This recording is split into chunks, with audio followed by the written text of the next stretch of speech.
Hello guys, welcome back to my YouTube channel. तो दोस्तों, आज हम बात करने वाले हैं आईफेन के बारे में।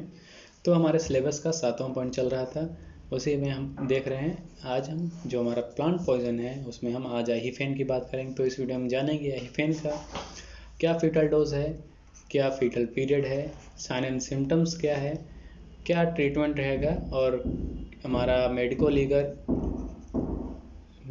लीगल इम्पोर्टेंस, और क्या पोस्टमार्टम अपीयरेंस रहेगा। तो जानेंगे सब कुछ इस वीडियो में। तो वीडियो को शुरू से लेकर लास्ट तक देखिएगा। और कोई भी आपको डाउट हो तो कमेंट बॉक्स में या आप हमारे इंस्टाग्राम हैंडल पे अपना क्वेश्चन पूछ सकते हैं।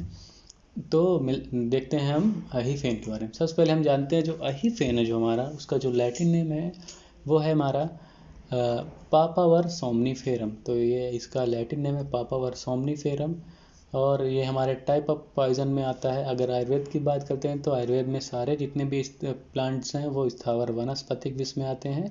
और मॉडर्न की बात करते हैं तो ये हमारा आता है न्यूरोटॉक्सिक सोमनीफेरस पॉइजन। ठीक है। और टॉक्सिक पार्ट की बात करते हैं तो जो ओपियम होता है, इसका जो फ्रूट होता है उसके मिल्की जूस के टॉक्सिक पार्ट होता है। फीटल डोज की बात करते हैं तो फीटल डोज क्या है यहाँ पे, क्रूड ओपियम अगर 500 mg चाहे आईवी, इंट्रावेनस, इंट्रामस्कुलर या सबक्यूटेनियस माध्यम से लिया गया है 500 mg तक, तो वो फीटल डोज घातक मात्रा उसकी साबित होगी। मॉर्फिन जो होता है, इसमें जो केमिकल होता है वो 200 mg, और इसका जो कोडीन होता है वो 800 mg। ठीक है। तो 500 ओपियम, मॉर्फिन 200 mg और कोडीन 800 mg। बात करते हैं अगर फीटल पीरियड की, तो फ्यू आवर्स टू 2 days। तो इसका फीटल पीरियड या घातक काल है कुछ घंटे से 2 दिन तक। अब बात करते हैं हम साइन एंड सिम्टम्स की या क्लिनिकल फीचर्स कहते हैं। तो लक्षण की, अगर किसी ने ओपियम खा लिया है तो उसके इसमें उस पर क्या क्या साइन एंड सिम्टम्स देखने को मिलेंगे। तो सबसे पहले इसमें 3 स्टेजेस देखने को मिलती है। Stage of excitement, stage of stupor, stage of narcosis. तो सबसे पहले बात करते हैं स्टेज ऑफ एक्साइटमेंट की।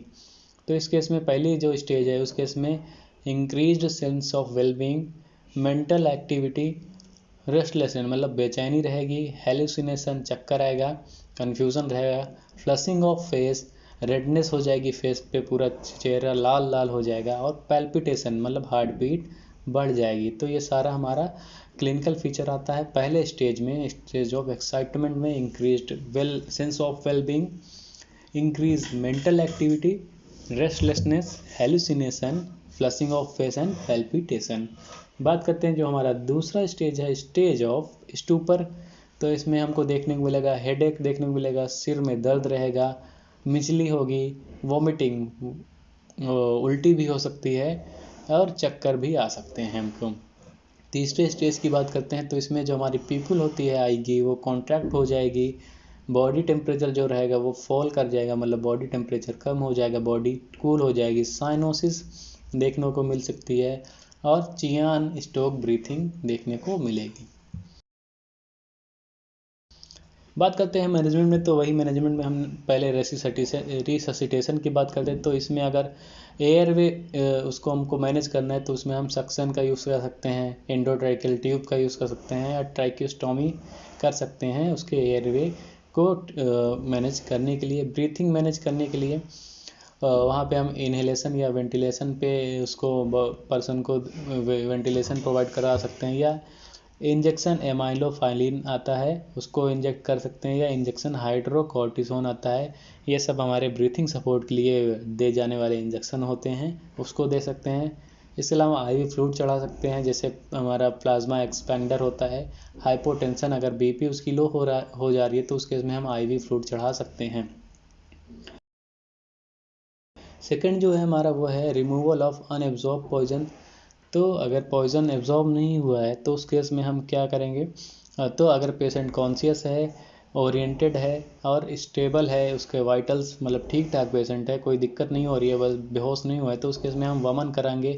तो वमन कैसे या इमेसिस कैसे कराएं, तो जो हमारा इमेसिस है वो हम सॉल्ट वाटर से करा सकते हैं, या सिरप इपिकैक आती है उससे हम करा सकते हैं वमन, जिसका डोज है 30 ml एडल्ट के लिए। ठीक है, ये हो गया। अगर पेशेंट जो है वो बेहोश है, कॉन्शियस नहीं है, ओरिएंटेड नहीं है और स्टेबल नहीं है, तो उस केस में हम स्टमक वॉश कराएंगे, KMNO4 सॉल्यूशन के द्वारा, ठीक है, KMNO4 सॉल्यूशन। बात करते हैं इसके बाद परगेशन भी करा सकते हैं हम MgSO4 के द्वारा या Na2SO4 सॉल्यूशन के थ्रू।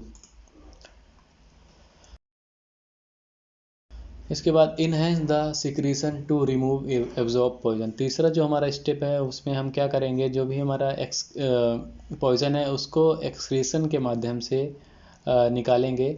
तो वहाँ पे हम IV फ्लूइड के साथ साथ डायूरेटिक का जैसे मैनिटोल वगैरह आता है या फुरासेमाइड आता है उसको हम दे सकते हैं, ताकि वो जो पॉइजन एब्जॉर्ब हो गया है तो उसको वो रिमूव हो जाए बॉडी से through either anal route, through urine या थ्रू स्टूल, ठीक है।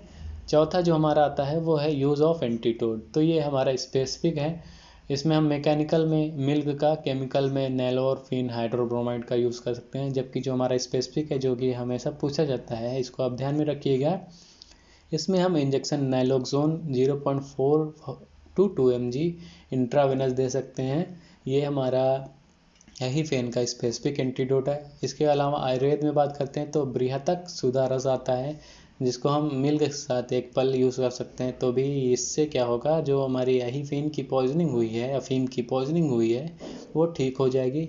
इसके अलावा शुंठी और अदरक का भी प्रयोग कर सकते हैं।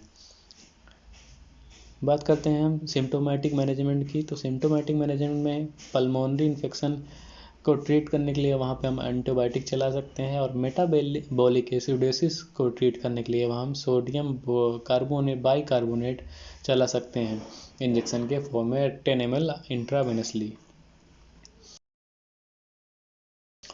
नेक्स्ट हम देखते हैं पोस्टमार्टम अपीयरेंस। तो पोस्टमार्टम अपीयरेंस में हम एक्सटर्नल की बात करते हैं, क्या देखने को मिल सकता है एक्सटर्नल फाइंडिंग में। तो एक्सटर्नल फाइंडिंग्स में हमको इंटेंस पोस्टमार्टम लिविडिटी देखने को मिल सकती है, मतलब मृत्युत्तर नीलाभ देखने को, पूरी बॉडी नीली देखने को मिल सकती है, मृत्युत्तर नीलाभ देखने को मिल सकता है। इसके अलावा deeply cyanosed face and finger tips. और तीसरी पॉइंट हम बात कर सकते हैं एक्सटर्नल फाइंडिंग्स, तो फ्रोथिंग फ्रॉम माउथ एंड नोज। तो हमारे माउथ से और नाक से वहाँ पे झाग वगैरह देखने को मिल सकता है पोस्टमार्टम अपीयरेंस में।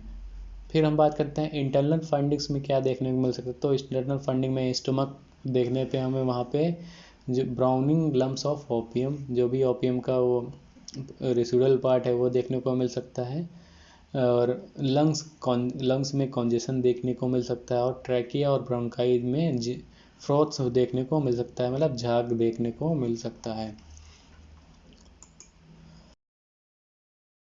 अब बात करते हैं पोस्टमार्टम मेडिको लीगल एस्पेक्ट के बारे में। तो एक्सीडेंटली ये एडिक्ट्स में हो सकता है, जो भी अफीम वगैरह का सेवन करते हैं, तो जब ज़्यादा मात्रा में सेवन कर लेते हैं तो उससे उनकी मौत हो सकती है। तो एक्सीडेंटल केस देखने को मिलता है इसमें। सुसाइडल भी मिलता है, क्योंकि ये एक आइडियल सुसाइडल पॉइजन है, क्योंकि ये क्या करता है, पेन को कम कर देता है, क्योंकि मॉर्फिन जो है बहुत ही अच्छा पेन किलर होता है, इस वजह से ये पेन को कम कर देता है, और इंड्यूसेस स्लीप, मतलब निंद्रा ला देता है, नींद आ जाती है इसको सेवन से। इस वजह से अगर सुसाइडल केस भी देखने को मिलते हैं। इसके अलावा पेडियाट्रिक पॉइजन में बच्चों वगैरह में भी देखने को मिल सकता है, एक्सीडेंटली अगर खा लिया है, और रिलीजियस मूड में भी यूज़ होता है, मतलब रिलीजियस कल्चर के तौर पे भी इसका यूज़ किया जाता है। तो हमने देख लिया यहाँ पे हमारा अफीम का fatal dose, fatal period, sign and symptoms, treatment, और पोस्टमार्टम अपीयरेंस और मेडिको लीगल एस्पेक्ट।